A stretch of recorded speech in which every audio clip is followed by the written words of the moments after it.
আসসালামু আলাইকুম রহমতুল্লাহ বারাকাতু। আলহামদুলিল্লাহ, দূরে এবং কাছে যে যেখান থেকে দেখছেন সবাইকে ধন্যবাদ জানাচ্ছি।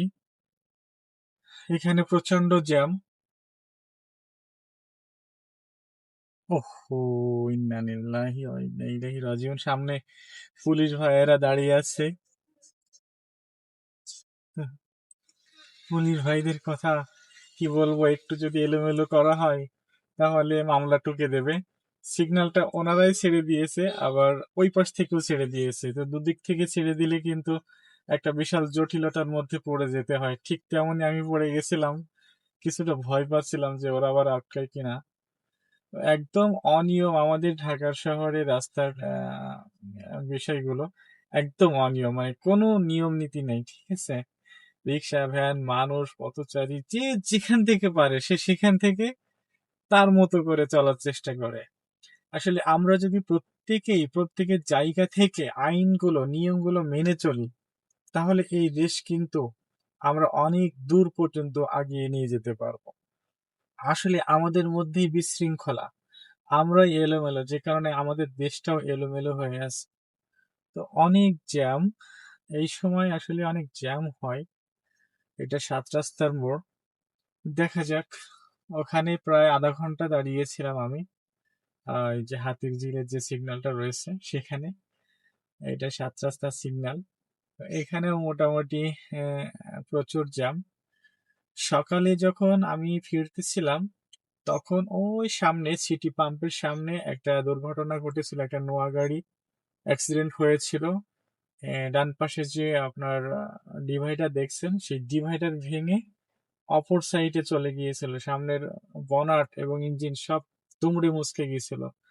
জানি না কোনো মানুষের ক্ষয়ক্ষতি হয়েছিল কিনা, তবে গাড়ির অবস্থা খুবই খারাপ হয়ে গেছিল। তো আমরা যারা গাড়ি চালাবো ঢাকাতে, অন্তত সতর্কতার সাথে সাবধানতার সাথে গাড়ি চালাবো, যাতে কোনো ধরনের দুর্ঘটনার সম্মুখীন আমাদের অসতর্কতার কারণে হয়ে যায়। বিপদ আসবে, যেটা হওয়ার সেটা হবে, কিন্তু আমাদের সতর্ক থাকতে হবে। এরপরে যদি কোনো বিপদ আসে, আলহামদুলিল্লাহ, সেটা আমাদেরকে মেনে নিতে হবে। তবে অসতর্ক হওয়া যাবে না, তাড়াহুড়া করা যাবে না, মাথা ঠান্ডা রেখে। আর আমি একটা পরামর্শ দেব আমাদের চালক ভাইদেরকে, আপনারা কখনোই বা আমরা কখনোই নেশা জাতীয় কোনো দ্রব্য পান করব না। যেমন পান, সিগারেট বা অন্যান্য নেশা আমরা অনেকেই করে থাকি, আবার অনেকে করে না। তো এমন কোনো খাবার আমরা পান করব না যা আমাদের শারীরিক ক্ষতি হয়, আমাদের মাথায় ক্ষতি করে, বা আমাদের মস্তিষ্ক পরিবর্তন হয়ে যায়, এরকম কোনো নেশাদার দ্রব্য পান করা যাবে না। একদম সুস্থ মস্তিষ্কে গাড়ি চালাতে হবে, কারণ এই গাড়ি চালানোটা এত সহজ বিষয় না, খুব কঠিন একটা কাজ। আমরা মনে করি যে খুব সহজে হয়ে যাচ্ছে, কিন্তু আসলে এরকম না। তো সর্বোপরি এই পরামর্শই থাকবে। এইখানে ডান দিকে সব ইউ টার্ন নেয়, আর আমি ওদের মধ্যে পড়ে গেছিলাম। আমি সোজা যাব, যাই হোক। তো আমি বামে কেটে আসলাম, আশা করা যায়। এর মধ্যে আবার সামনে দুটো পাম্প আছে, সেই পাম্পের তেল এবং গ্যাস নেওয়ার বিশাল সিরিয়াল পড়ে, যে কারণে এই জায়গাটাতে ব্যাপক হারে জ্যামজট সৃষ্টি হয়। দেখেন বাম সাইডে এগুলো সব তেলের সিরিয়াল সম্ভবত। ওই সামনে একটা ট্রাক ঘোরানোর ফলে এই জায়গাটাতে জ্যাম পড়ে গিয়েছে। তো আসলে আমরা চাইলেও নিয়ম মানতে পারি না, অনিয়মই আমাদের চলতে হয়, কারণ আমরা সবাই এলোমেলো। এবং এই নিয়মটা আপনি যখন ক্যান্টনমেন্টে যাবেন, তখন কিন্তু আবার সবাই সোজা। এই আমরাই যারা এখানে অনিয়মে চালাচ্ছি, ঠিক আমরা যখন ক্যান্টনমেন্টের ভিতরে চলে যাই, তখন ওখানেই আমাদেরকে ঠিকই নিয়ম মেনে চলতে হয়। আমাদের কেউ পরামর্শ দেয় না, আমরা আমাদের মতো করে কিন্তু নিয়মটা মানি। তো আমাদের বিবেকটা কেমন দেখেন। ওই নিয়মটা যদি আমরা এখানে মানতাম, তবে এখানে আরেকটা বিষয় থাকে, সেটা হচ্ছে ক্যান্টনমেন্টের ভিতরে যে নিয়মগুলো প্রয়োগ করা আছে, যে আইনগুলো প্রয়োগ করা আছে, সেই আইনগুলা কিন্তু বাহিরে প্রয়োগ করা নেই, যে কারণে আমরা আমাদের মতো করেই চলি, এলোমেলো চলি। তো ওই আইনগুলা, ওই নিয়মগুলা যদি এই বাহিরেও প্রয়োগ করা হয়, আশা করা যায় আস্তে আস্তে আমরা ঠিক হয়ে যাব। যেহেতু এখানে সব এলোমেলো, তাই আমরাও এলোমেলো চলি।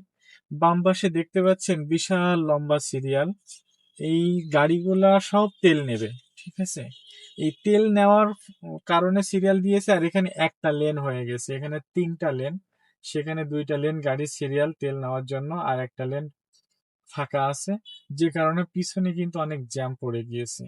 তো এখন কিছু বলার নেই, কিছু করারও নেই, এটাই নিয়ম হয়ে গেছে, যেহেতু যুদ্ধের কারণে তেল সংকট, নির্দিষ্ট একটা সময়ের মধ্যে তেল দিচ্ছে, যে কারণে সবাই একটা সিরিয়াল দিয়ে তেল নিতে হয়। তো আল্লাহ কাছে দোয়া করি, আল্লাহ সুবহানাহু ওয়া তাআলা যেন আমাদের এই সংকট দূর করে দেয়, যুদ্ধবিরতি ঘটায়, এবং যে সমস্যাগুলো রয়েছে সেগুলো আল্লাহ সমাধান করে দেয়। তো আপনারা দেখতে পাচ্ছেন বাম পাশে যে গাড়িগুলো সব তেলের জন্য সিরিয়াল দিয়েছে। তেলের সংকটের কারণে কিন্তু দেশের একটা বিশাল বড় ক্ষতি হয়ে যায়, কারণ এই তেল ছাড়া একটা রাষ্ট্র একদম অচল। আছে। তো আল্লাহর কাছে আমরা সবাই দোয়া করবো ইনশাআল্লাহ। তো এই জায়গাটাতে আবার কিন্তু মোটামুটি ফাঁকা। আল্লাহ সবাইকে ভালো রাখুক, সুস্থ রাখুক, সবাই ভালো থাকেন, সুস্থ থাকেন। জোহরের আজান দিয়েছে, আপনারা সবাই নামাজ পড়বেন, হ্যাঁ? যে যেখানে যে অবস্থায় আছেন, কখনোই নামাজ ছেড়ে দেবেন না।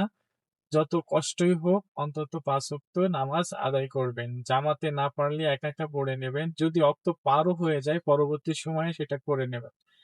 জীবনে যাই করেন, নামাজ ছাড়বেন না, নামাজকে আঁকড়ে ধরবেন। নামাজ আপনার সকল সমস্যার সমাধান করে দেবে। তো আলহামদুলিল্লাহ, সবাই ভালো থাকবেন, সুস্থ থাকবেন। আমি এই বলেই আপনাদের কাছ থেকে বিদায় নিচ্ছি। আল্লাহ সবাইকে ভালো রাখুন। কথা হবে, দেখা হবে কোনো আরেকটা ভিডিওতে। সেই পর্যন্ত সবাই ভালো থাকবেন। আসসালামু আলাইকুম ওয়া রাহমাতুল্লাহি ওয়া বারাকাতুহু।